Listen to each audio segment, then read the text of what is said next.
Bardiak, Adama Baïsénou, deux étoiles lumineuses de la grande constellation qui s'éclipse du firmament de Toubé en larmes.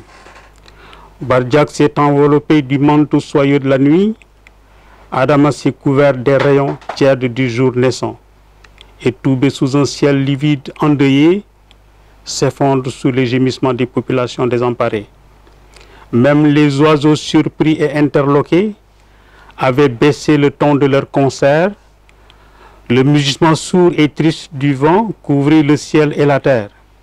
Déferla sur les rives de Mamanguéj à Joal, ses paupières closes, désertées de la divine étincelle, ses lèvres roses empreintes d'un sourire fugace, interrompu par une mort subite, témoigne de la précarité du destin fatal et fatidique de l'homme.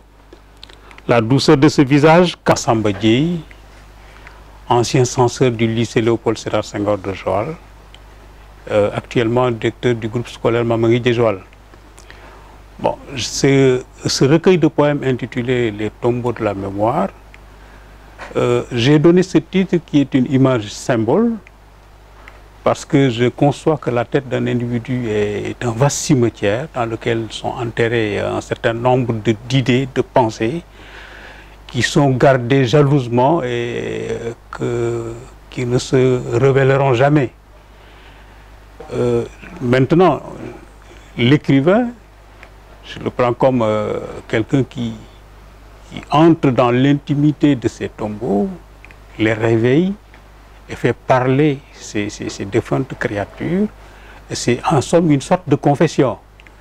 Et ceci, c'est pour montrer encore l'importance de l'écrivain dans notre société actuelle, qui est une société malade, une société où les valeurs sont tombées en décrépitude. Il faut redonner, n'est-ce pas, à l'homme une certaine éducation. Et ceci, n'est-ce pas, seul l'écrivain, n'est-ce pas, pour le faire. Donc, c'est encore mettre au goût du jour la valeur de l'écrivain dans nos sociétés actuelles. À travers le recueil, nous avons une pluralité de voix. Et chaque voix, n'est-ce pas, parle. Nous avons les voix du cœur, les voix de la raison, les voix de la foi.